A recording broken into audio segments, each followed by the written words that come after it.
Let's bring you stories on Russia's aggression against Ukraine, or better still, Ukraine's invasion of the Russian regions of Kursk and Belgorod. The United Kingdom has given Ukraine the green light to defend itself, saying its forces can use British weapons on Russian soil as it continues its week-long offensive. This was confirmed by the UK Ministry of Defence, which says Ukraine has a clear right of self-defense against Russia's illegal attacks that does not preclude operations inside Russia. This affirms statements by former UK Conservative Defence Secretary Sir Ben Wallace, who had previously said that all weapons supplied by the UK except long-range Storm Shadow missiles can be used within Russia. While the UK gave its clearance for British equipment to be used in Russia, it noted that it has to be done in line with international law. Meanwhile, Ukrainian President Volodymyr Zelensky says his forces have taken control of the Russian town of Sudza. Ukrainian military chief Alexander Syrsky said troops have advanced 35 kilometers through Russian defenses since the start of their surprise assault, capturing 1,150 square kilometers of territory and 82 settlements. In the meantime, Russia's defense ministry also says it has regained control of one of the settlements in the Kursk region. The border region of Kursk has been in the focus of Ukraine's surprise attack into Russia, which began 10 days ago. This forced authorities to declare a state of emergency and order mass evacuations. But Russia's Ministry of Defense said in a statement, which partly reads, "Destruction of the enemy is complete and control over the settlement of Krupets has been restored." This comes as Ukraine claims to be advancing further into border regions as part of its offensive.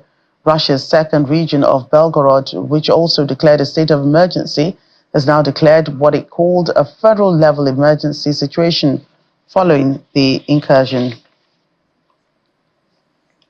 And Ukraine's potential use of weapons from NATO countries within Russian territory has divided allies in recent months, even before its recent cross-border incursion.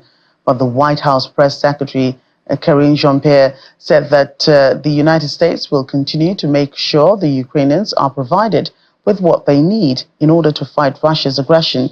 She adds that the conflict could end today if Russia stops the war it started in the first place. What I will say is, obviously, this is an administration that has been very focused on making sure that Ukrainians continue to have what they need to beat back against Russia's aggression. That is something that we've been focused on for more than 2 years, and that's going to be continuing our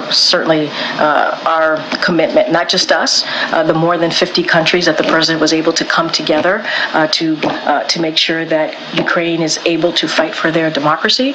That includes making sure that NATO is stronger than it's ever been before. That is a commitment that this administration, that the United States has had. I'm not going to speak to that. What I can say, our policy has not changed, and I'm going to leave it to the Ukrainians to speak to their military operations. But again, as I said to Danny, it is up to, this could end. This could literally end today if Russia would stop the war that they started. So no, we did not know about it or in support of it. It's not something that we were aware of. I would have to refer you to the German authority to speak to their own investigation. But we do condemn this apparent act of sabotage at the time. We did condemn it at the time. I don't have anything beyond what the German authority is sharing, and I would have to refer you back to them. We've always been very mindful of not negotiating from the podium or in public. As you know, these are incredibly sensitive matters. I'm going to be very, very careful here. I do not want to negotiate in public because these matters are incredibly sensitive. We understand how important it is for their families, not just for us, to have their family member come home.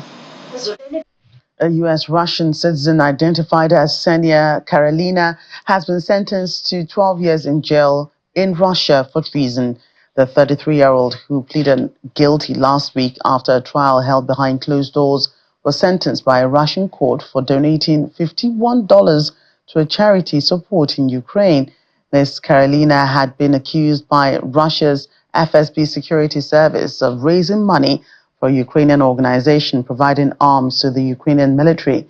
She's been living in Los Angeles and became a U.S. citizen in 2021. She met her misfortune and was arrested during a family visit to the Russian city of Yekaterinburg, which is about 1,600 kilometers east of Moscow.